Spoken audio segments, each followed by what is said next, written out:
Hello, my name is Eric Odom. I am the broker for Florida ROI Commercial Property Brokerage, and have with me today John Lochner. John's one of our agents who specializes in land and land development. John came to me, it was several weeks ago, I think, John, wasn't it? It's a couple weeks ago. And Sure. you said there's some big changes that are going on at the state level, and we need to talk about it. We need to let our clients know that these changes have occurred, and it's going to be pretty big. It's a pretty big deal. So why don't you tell us first a little bit about yourself, what you do, and then we can go into these changes that happen at the state level with land development. Sure. Thanks, Eric. As Eric mentioned, I work for Florida ROI Commercial Property Brokerage. I'm an agent. I specialize in land and development. And actually wanted to talk a little bit about the Live Local Act. So Live Local, and what is that? That's a state. We'll talk about it from 30,000 feet. What exactly is it? Sure.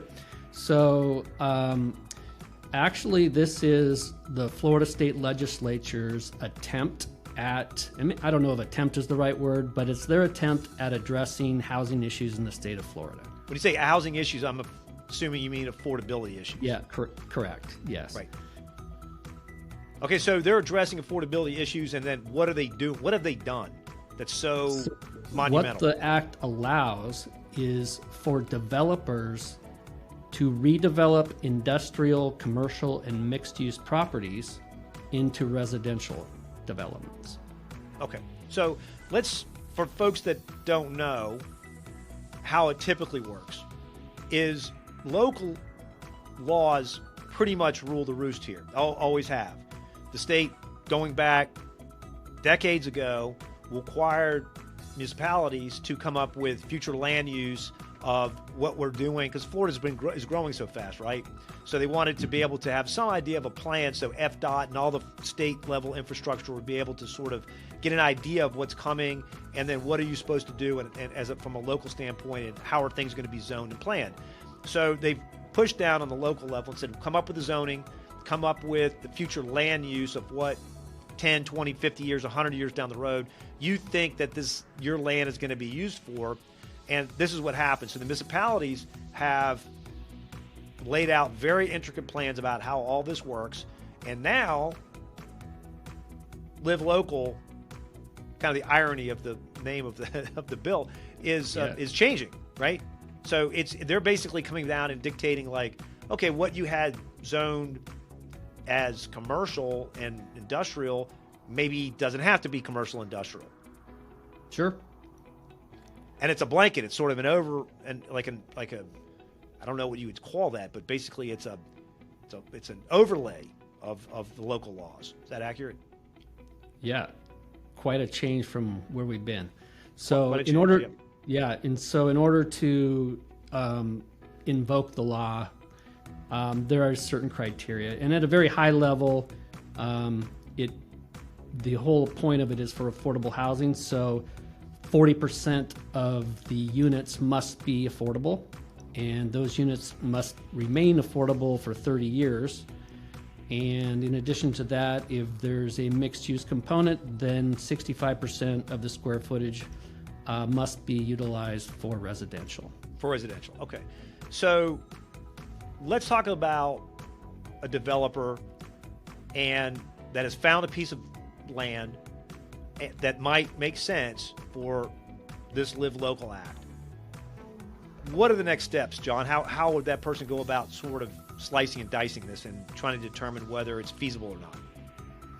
Well, since this is new to everybody, I think the right first step would be to engage a land use attorney to make sure that your property or whatever you're looking at can work in this situation. And obviously a first step could also be contact us. We can help you reach out to the right people through our contacts, if that's the best way to go. Yeah, and I've read a little bit on this after you pointed it out to me, and it seems there's a lot of nebulous parts of the law. It seems to me that we're probably going to get some changes in this thing because it is pretty encompassing. I want to talk about an article that I read with Pasco County. Pasco County is really hurting for industrial, and their business development folks have been actively trying to engage more business development with industrial related properties and industrial related businesses. And now what they're concerned about is that pieces of assemblages of land that they had carved out for their business development for the jobs that are going to be inside of their county are going to be in jeopardy as a result of this. So I know there's been some pushback. Have you been talking to anybody about this? Yeah, well, I mean, if you think about how they laid this out, the local government, so the local municipality or the county, cannot require a development to obtain zoning or land use changes, special exemptions, conditional use approvals, or comp plan amendments. So imagine being, the county in this case that has a future land use plan and comprehensive plan, and this kind of just blows that all up. So, yeah, it's a big departure. Yeah. So I think the end result is that their heart's in the right place. Maybe the law wasn't written with the exactness that needs to be, but they're listening to their local constituents in this regard. Pasco County, I know, has been complaining a lot about this, and they're going to take that into guidance. And I think there's probably a pretty good chance we're going to see some amendments to how this thing is going to flow. But in the meantime, it exists. It came into effect when, John? July 1st. July 1st. Okay. All right. So let's talk about the fact that you said, well, maybe we get to, an attorney or an accountant or somebody who might know this a little bit better, a land use attorney, an engineer. If they don't want to start there, they could go through us, and at least we could try to help them set up with a team to have that team work through some of these issues with them. And if folks want to get that start with you, I believe you have a website sort of addressing some of these issues and other issues related to development, no? Sure. Our website is floridalandbrokers.com. We actually have some blogs on the site, one which is specific to this topic, and it's got some good information. You can also reach out to us. My phone number is 360-901-9329. Big changes, John. Really appreciate you bringing this to our attention.